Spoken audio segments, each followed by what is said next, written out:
Go on, you mute sacks of flesh. Put your backs into it. I'll not lose another day to the tide. The Lord Dread awaits.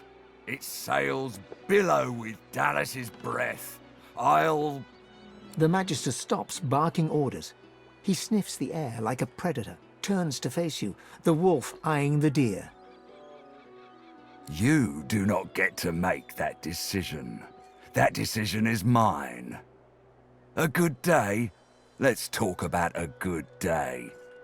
Tell me, have you ever been strung up by the hands? Your body swinging like a bell's clapper as your bones are being broken with cast iron rods?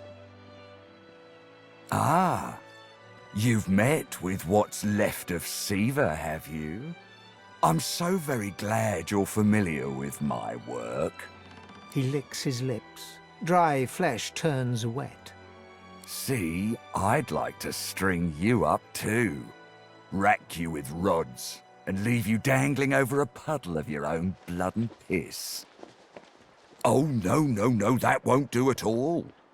Innocence is a mask that doesn't fit you. I'm very good at what I do, see? I don't even need a sauce hound yapping at my side. There was a whiff of something in the air when you approached. A current of filth, that is to say, sauce. Best convince me I was mistaken.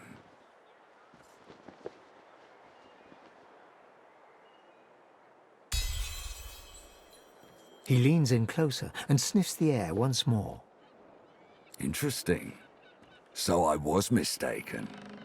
Must have been ambition I smelt on you, not the magic that dare not speak its name. Very well. In that case, we'll forego the gallows and turn straight to the hunt. The very definition of your order's existence. Seems peaceful here, doesn't it? A quiet day in a quiet town. One wouldn't think these drifting woods toss on dwarf-troubled waters. But they do.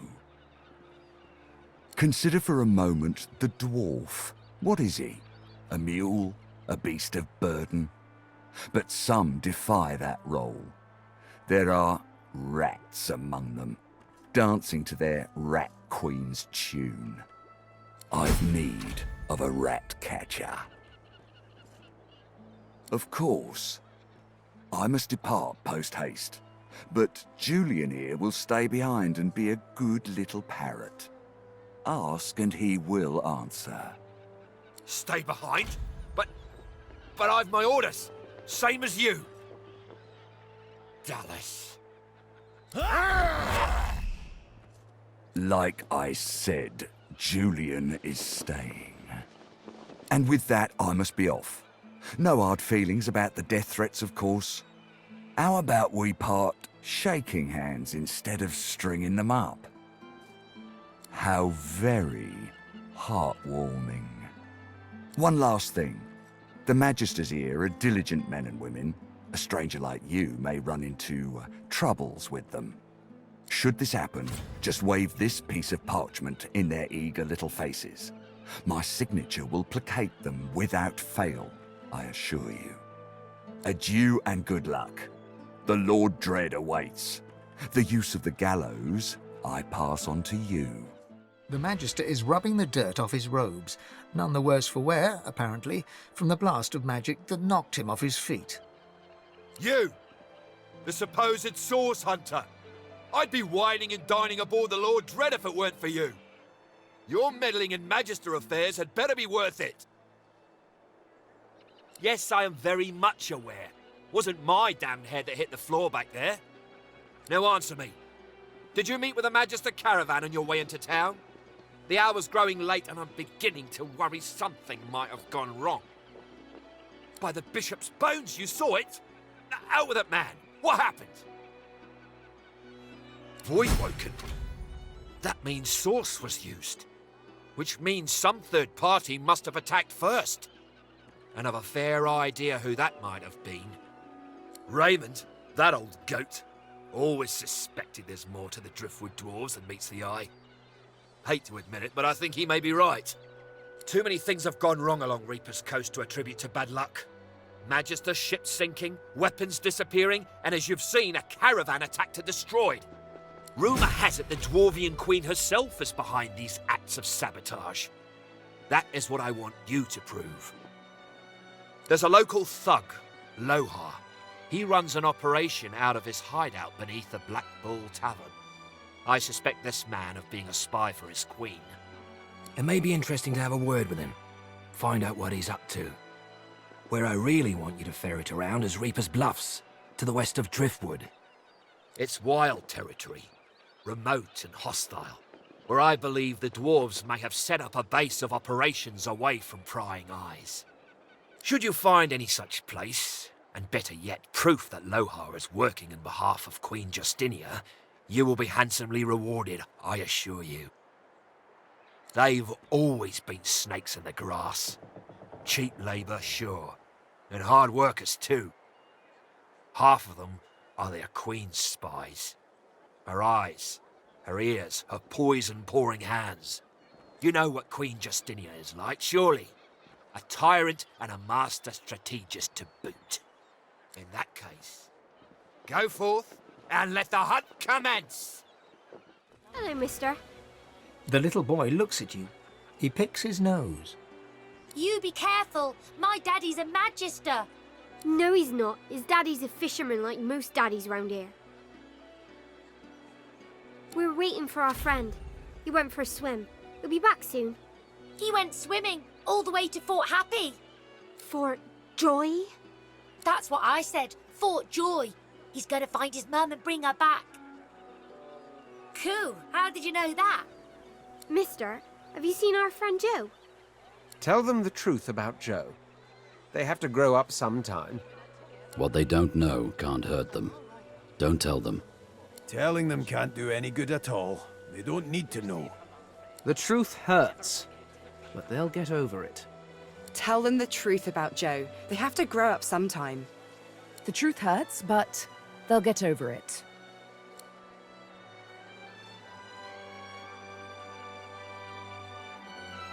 The children turn to each other, relieved. See, Ben? I told you so. If Fort Joy wasn't nice, they'd come home to Driftwood. Well, I guess so. Thank you, mister. Now, if you don't mind, we're busy waiting for our friend. Bye-bye, mister. The kids turn back to the water. Ben picks his nose. The dog lies there quietly, clearly in great pain. What are you looking at? I'm sick here. Get lost. Got a pain in the neck. Got a bad pain in the neck. It flinches. A low, threatening growl builds within its throat. Under the collar, you find the sharpened points of metal rivets, gouging the poor dog's skin. The dog bares its teeth at you and growls. The dog gives you a long, hard stare, but does not bite you. Yet. The dog goes to bite your hand, and then realizes the pain is gone. Hey, I feel okay. Thanks, man. Think I'll wander off now. Here, before I go, what can I do to show my gratitude? Master did. Huh? Wait a minute. Master hurted me? Excuse me a minute. I'm gonna go now, but first I have a thing I need to do. He turns to his master. You bad man, you! Penny for a grieving beggar whose dog ran away. God damn it! That was my livelihood. Penny for a grieving beggar? I reckon I'm owed it here. You wouldn't do that, would you? Oh, yes, you would do that, wouldn't you? I couldn't prevail upon you to change your mind, could I? Go on then, get lost, you freeloader. I'm working it up. Latest news! Fresh from the War Owl! Hear all about it! Many a latest, my friend. The war, the bishop, the queen. What tickles your fancy? Ain't looking too good for them lizards. Word is, the Divine Order's going to hit the ancient empire and hit it hard. You remember what happened to the elves, don't you? Ain't no one left standing when you treat 'em to death fog. Seven save us. Stabbed in the back he was by them vile, low-born, treacherous seekers. Kill 'em all, I say. Do 'em like Magister Raymond did old Lady Siva. That'll teach them traitors. I mean, they doomed us all, didn't they? The son of the Divine is dead. Gone. Who'll save us now? Jolly Justinia, Queen of the Dwarves. Ha! Scourge, more like.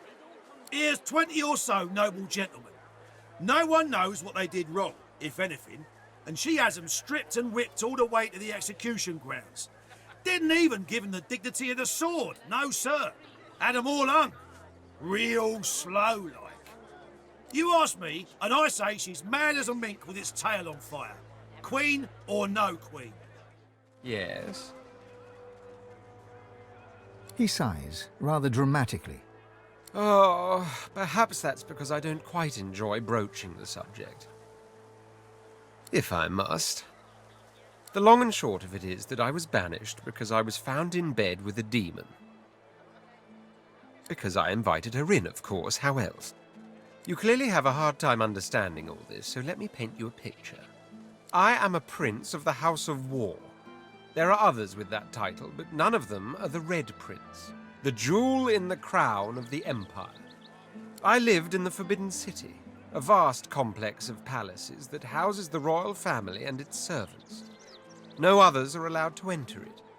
As for myself, I was never allowed out. That is the price I paid for my genius. I was too valuable to be exposed to the dangers of the outside world. All the wars I won, and I won them all, of course, I won from the comfort of sofas. Bring me information, and I will deduct, then instruct. From amid the ultimate opulence of my quarters, I expanded and very much ruled the empire. I had it all, and frankly, I got bored. Exactly. I did not suffer the boredom of some spoiled brat. Mine was the absolute absence of challenge, the longing not simply to watch the horizon, but to journey towards it. If I could not experience the joys of the world beyond, I had to bring the world to me. Miraculous what a sorcerer can do with a little arcane lore. I summoned demons, the most dangerous game in the world. But they knew they met their match in me, and so we conversed. We drank wine, we played chess. Converse with demons, and you learn of the shadows behind creation. Drink wine with them, and you have visions of worlds beyond worlds. Play chess, and you know that one wrong move is certain death. My mind rejoiced.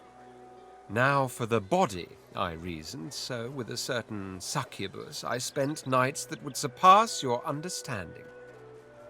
So you do comprehend. I spent a whole year in the company of demons, every night atop the white library tower of my palace. It was my great study of existence. It was my supreme joy, even if... No, I told you they met their match in me. What happened next was simply unforeseen. One moonless night, the succubus that was my lover turned to me, fangs exposed. But I could tell from the glint in her eyes she wasn't bent on our usual fang play. There was no light in that glint.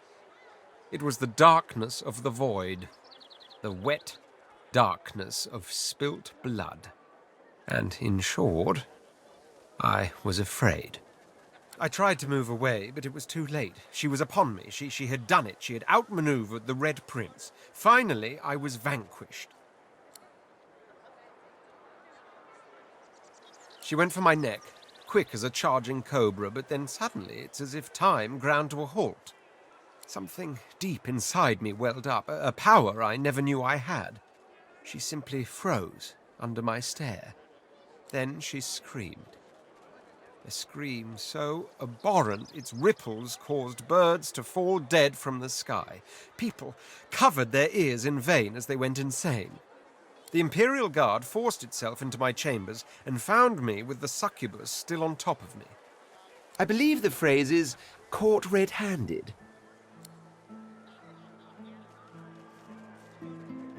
At first, I admit it was all rather tiring. I was, after all, marched out of my own empire, and I've been hounded by the odd assassin ever since. After that came the indignity of the collar and incarceration. But ever since we decided to be so bold as to bid our farewell to Fort Joy by any means, it's all been rather fun. Oh, I could complain about the food and the lodgings and the sheer barbarity of the common folk, but in truth, all of that fits within the larger frame that is adventure. Adventure is precisely what my life was missing. I told you earlier I could tell you tales about what it was like to be a prince of the house. Tales that would last us 1,000 nights. That is true, but I'd much rather speak of the tale we are shaping now. Yes, as long as that road eventually leads all the way back to my throne, that is. We should seek the Meister. Anyone with such a fine, authoritative title should surely aid us on our journey. In the meantime, though, let us continue our search for Bramos. He knows things I must know. Well now, how's my favorite god woken? I'm from the deserts of Mezd originally. My parents died when I was very young, no more than a cub. They were spice merchants, killed by bandits as we were trading on the forest roads. The elves nearby saved me afterwards. They found me hiding in a wagon and they took me in. Ifan bites his lip, hard enough to draw blood. They were my home until I was old enough to join the Order. Mother Melody always said I'd have a hard life. She saw it as fact, since I was born under the waxing moon. He bursts out laughing, slapping his thighs. We're two doomed peas in a pod, eh? I've been striving my whole life to prove mine wrong. To, zero success. So far. Ifan smirks and shakes his head. I'll spare you the tall tales we usually tell. When a new cub joins up with the lone wolves, we interrogate them. Then, a very complex equation decides their new moniker. I don't remember all the questions, but I remember enough to give you a lone wolf name if you want one. So tell me this, which of these scenes attracts you the most? Ifan nods and raises his eyebrows, a slight smile brightening his face. And then, target in sight? What's your preferred execution method? Right. Ifan scrawls something on a little piece of paper and hands it to you. On the page in thick black letters is written Silver Claw. And of course, that won't do. I'll call you, Shadow Raven for the moment. For sure. Always carry a snack. Ifan reaches into his tunic pocket and pulls out a strip of dried raw meat. He takes a tiny bite and offers the rest to you. Now, what else do I have to share? Ifan rummages around the roll-down tops of his boots and grins in victory as he plucks a single mushroom from the folds. Aha. He hands you the mushroom with great ceremony, bowing as he holds it aloft. Ifan smiles and looks around before reaching high into his sleeve and pulling out a tiny herbal wrap. The unmistakable scent of Drudene hits you as he holds it out to you. The last weapon in the lone wolf arsenal. You know, for after the toughest jobs. He winks and tips his fingers to his temples before loping off. Not much of a landlubber, but sometimes I get no choice in the matter. Besides, there's business to take care of. I don't know. I've never been one for worshipping. I always figured if Duna really existed, he'd show himself. I mean, am I really supposed to ask some invisible dwarf in the sky to grant world peace? Or give me a pony? Yeah, it sounded like a waste of time to me. But, then he showed himself. He said he could help me free our people if I helped him. And I left with more questions than when I started. Malady said this Meister lady's the key, so we follow her lead. Beast pauses for a moment to consider whether he's forgotten anything important. I'd also appreciate it if we dealt with this Lohar fella. He's the key to unlocking this mess Justinia's made. So, there's some things you ought to know about me. I'm sort of... kinda royalty. I mean, I never wore a crown. Not with diamonds in it, anyway. I once stuck a wreath on my head and... Oh, sorry. I need to stop with that whole tangent thing. Anywho, let's just get it out there. I'm a bastard. The literal kind. And the other kind. The royals weren't all great with me, and I weren't too great with them. To make an overlong story overshort, I started the rebellion and got caught and exiled to an island prison. Like Fort Joy, but 10 times worse. I would have died there too, if one of Justinia's ships hadn't sailed so close. So, I kinda took it, and off I went. Cool, right? And then I came upon the Victory. Nice ship. The royal sailors walked the plank as well as you could hope for. And that's where I found the notes. Right there in the open. Next to the manifest. Let's see how quick I can be.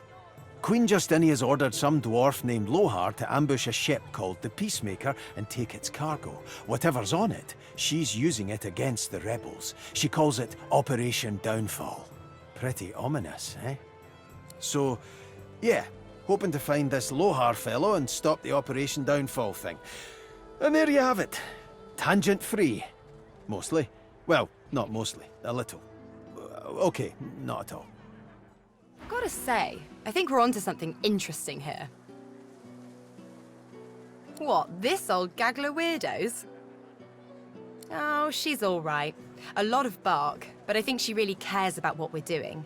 Better that than a sweetheart who'd sooner watch you walk off a cliff than shout, "Look out!" My kind of salty old crank. She certainly seems to want to help us. You don't get many of those in life. I've learned to appreciate them where I find them. I don't know about home, but I do sort of miss the gang I travel with now and then. Crawler, Madcap, Papa Joris for sure. Musicians mostly. We all had our own stories, our own troubles, but when we were together and the music was with us, it was like none of that mattered at all. When you have people like that around you, you know, a family, even rain feels like sunshine. Well, I think I should focus on getting this demon out of my head. And of course, I think you should help me. And if we pick up a few new source tricks along the way, so be it. A vast continent full of people, full of destinies. Ha! A tale of cloaks and daggers and daredevilry. You up for it? Wonderful. She bows with thespian flair. Imagine a black room. It's been your room for years. You know it by touch more than sight, for it's always dark. And when I say always dark, I mean always dark. You're either in the room or in the box, for it's in the box that you travel. You're only let out at night, because you only hunt in the night, with the master's voice in your ears urging you on. And after it's done, you lie down in the box once more, with wet hands and mad red thoughts.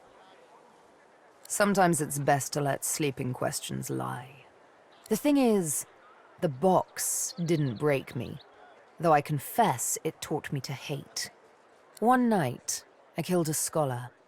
With my needle through his fragile old skull, he fell headfirst upon his writing desk, blood mingling with spilt ink. It's when I saw the ink that timid thoughts of rebellion first bloomed. Back in my dark room, I dipped my needle that killed the scholar in his own ink, and engraved his name in my skin. I'd remember him. I'd honor him with vengeance. His name was the first, but many more followed. Of course. She bares her left arm and shows you the name. You softly run your finger across it. Mindarin. He was Turashar, a keeper of stories. I'm sure he was loved by many. People like him, the beloved dead, they kept me going. Then, one day, it happened. A gush of wind, a sliver of light. Light! I hardly knew it for what it was. A simple oversight that comes with habit. A door, left slightly ajar, that was all I needed to feel a rush of blood, a thirst for liberation like never before. I tore at the shackles that kept me chained to the floor, iron thick as a smith's wrists. Of course they wouldn't budge, they never did before. But now that I saw the light, something welled up inside me, a raw and undeniable burst of power. The shackles broke, and next thing I knew, I was free. I stood alone outside the ruins of a fortress, snow-capped peaks all around me. But the sun, oh, the sun. I had risen as if from the grave, and she kissed me back to life. Why, I traveled back to civilization and had myself a long, luxurious bath. I was given my needle by the master. Guess I'm just sentimental like that. Fine, if it means that much to you. She draws her needle and holds it up between thumb and index finger. Go on. Ever so gently touch the tip.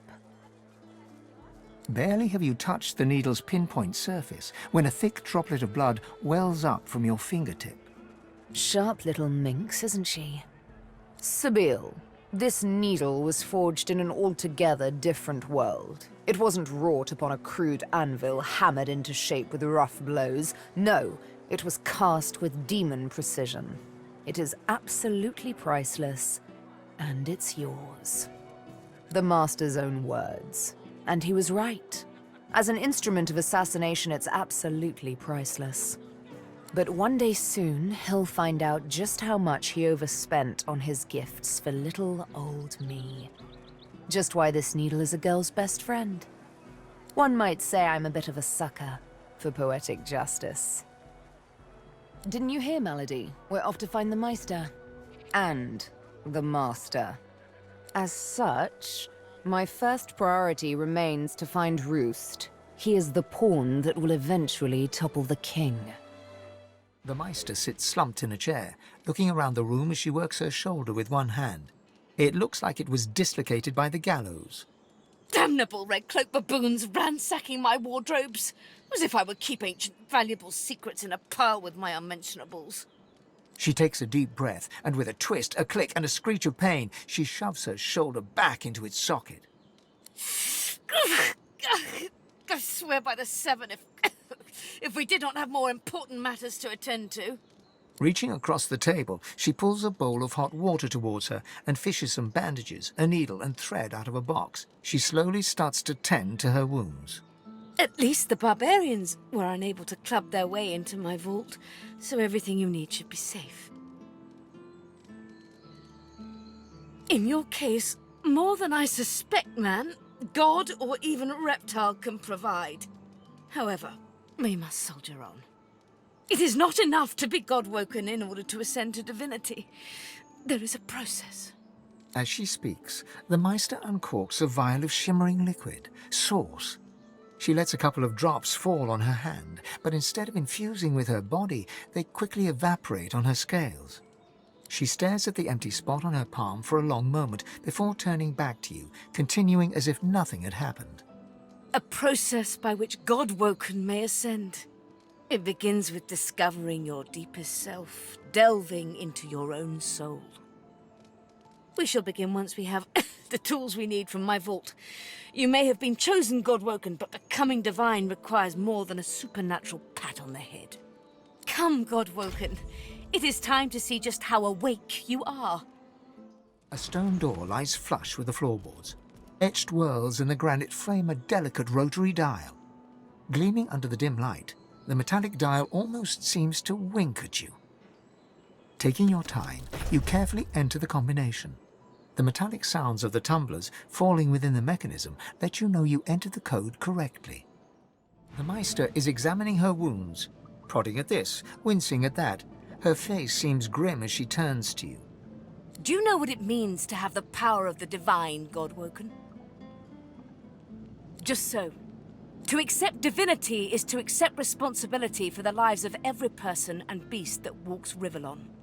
If granted divinity, you would have the power of all 7 gods at your disposal. You could heal any wound, pull islands from the sea, right any injustice.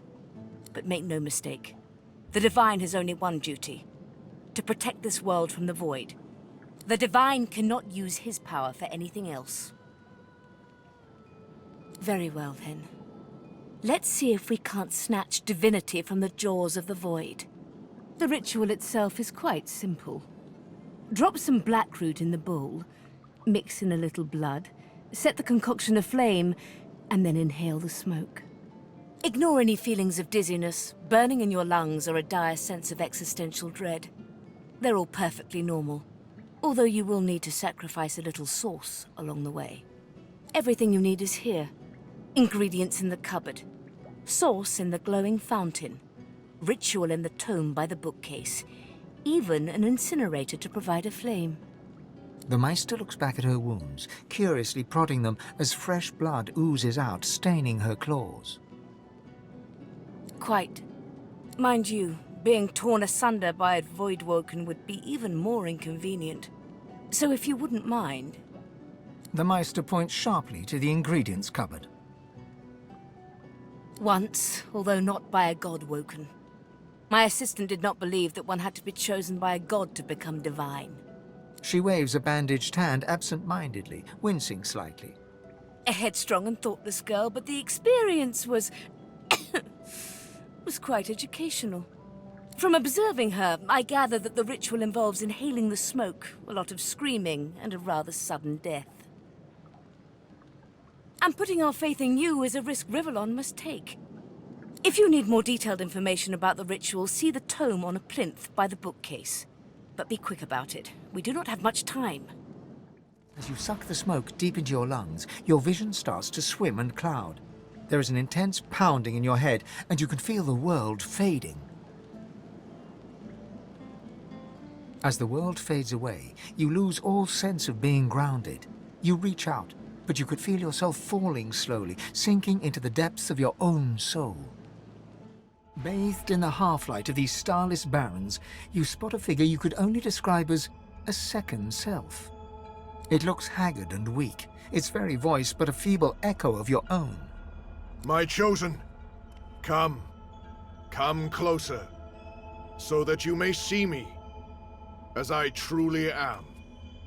Look me in the eyes. The apparition clasps your face in its shaking hands. You suddenly feel your eyes tingle. Everything becomes brighter, sharper. Blacks and whites become glorious bursts of color, then fade back into their accustomed spectrum. Blind eyes shine brightly. Speak the spell and see. God is the strange mirror image of yourself. Before you stands the god Ralik in all his spectral glory. You know me now, don't you? I saved you from drowning. I blessed you, made you powerful. And now I've come to seek some power in return. Your god-woken soul is my last refuge, my last bastion. May as well make the best of what you have to offer. Ralik nourishes himself from the source that abounds in your presence. You feel it deep down inside yourself. Ah, yes. Just what I needed. I tell you, dying just doesn't become a god. The Void itself is hunting down the gods, leeching us in ways we never thought possible. Droplet by droplet, we are being drained. We're battling for our very survival. It's a battle we're losing, and should we truly lose, all will be cast into oblivion. To save us both, as a matter of fact. You must realize that our fates are now as one, just as our souls are now as one. We are I. Together we are a force to be reckoned with. But if we seek to survive the onslaught of the Void, we stand no chance unless we become vastly more powerful than we are now. That means there is but one place we can go. The Well of Ascension. It is a lake, a pool of pure source in which the powers of the Seven lie united. We gave them up freely to create the first divine. Each of us donated half of that which makes us gods. to bathe in the lake, is to become our chosen. That is where the road to divinity leads, and you must be the first to reach it at all costs. It was a time of selflessness and sacrifice in the face of our old enemy. It was an act of heroism and a dreadful mistake. A mistake we must rectify. The void is stronger than ever. A new divine won't be enough. You need to go to the Well of Ascension, not to bathe in the source of the Seven, but to take it. All of it. Only he who claims everything will be everything. The void's doom. This world's liberator. It's very simple, really. They will either bow to you or be undone.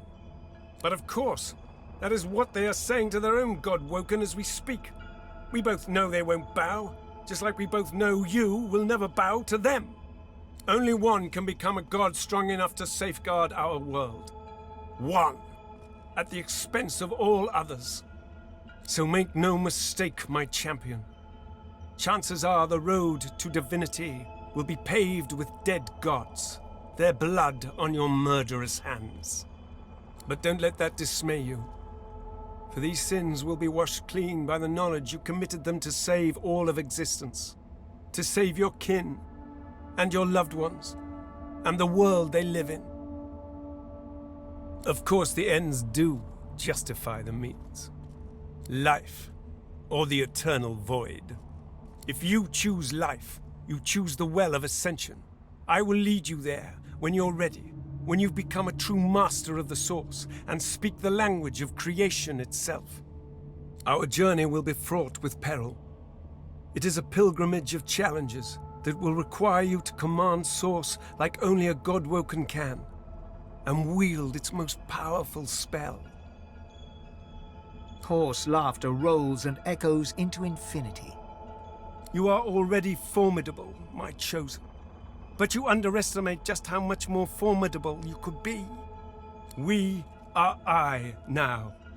The spells you need to know I will teach you when you are ready. But first, you must learn to channel the Source in greater volumes. That is why you need to seek Masters of the Source. You must make them teach you, so that you may become a master in turn. So, return to Rivellon and seek out these sages where they dwell. Convince them to share with you their deep-seated bond with the Source. Once you have, you may return to me here. Something that will make you understand that for a god, there is precious little difference between the living and the dead. Source is. It is a constant, a subject of neither time nor transience.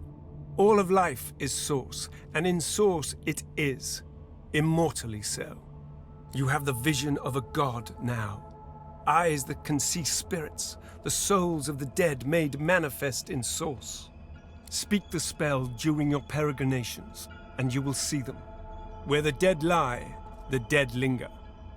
Best of luck, my champion. The Meister stares intently at you. Her eyes are tired and bruised, but determined. Still alive? Gods above, there might be something to you after all. She leans in, her bloody tongue flickering hungrily about your face. Tell me, what did you see? What you know? She sighs impatiently as you hack up the last of the green smoke. You can't channel enough Source? Gods be damned, why couldn't you have a nice simple problem? Finding an orc to dance the hornpipe, perhaps? I know exactly what must be done. You must find a master of Source. And I could have helped you once, but no longer.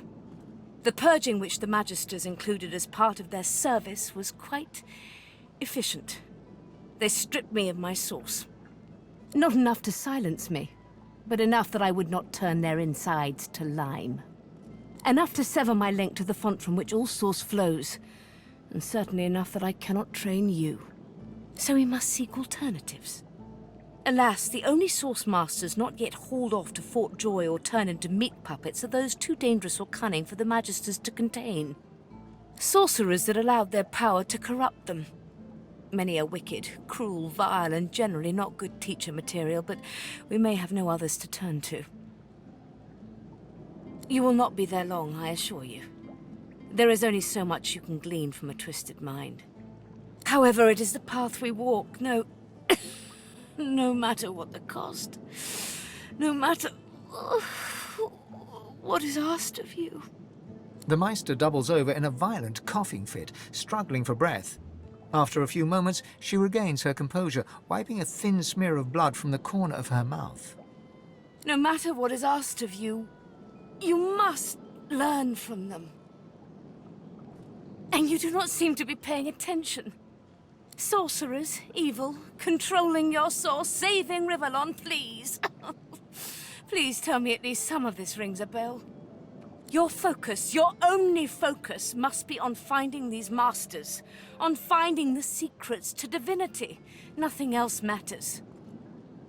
The Magisters have kept ledgers with all known sorcerers, especially the powerful ones not yet captured. They would be an invaluable resource. But do be careful not to get caught. I was their guest for a time, and I promise you the gallows was the most comfortable part of the experience. And if their barracks turns out to be as empty as their skulls, just try to keep an ear to the ground. There may still be powerful sorcerers hiding in these lands. As she speaks, one of her wounds reopens, a dark red stain spreading across her tunic. She hisses in frustration and starts to bind the gash. I wish there was more I could do, but in this condition, I would be more a hindrance than a boon. Godspeed, and remember, do whatever it takes. The spirit of an elegant elven woman materializes before you. She seems surprised. You can see me. A god woken in my presence. You honor me. The spirit looks at you regretfully. It is hard to hear of such power and not covet it for yourself. I lie to myself and convince myself that I am special. But I am not special. I am dead. Quercus, what are you looking at? Egad, stop gawking at the shield. You ought to be quite used to such journeys into that stone realm by now. Meanwhile, the acorn draws nearer. I read through some tomes I saw that cranky old lizard carrying. Some fascinating leads, but nothing like the power we need to stop the Knights of Dre and their wicked plot.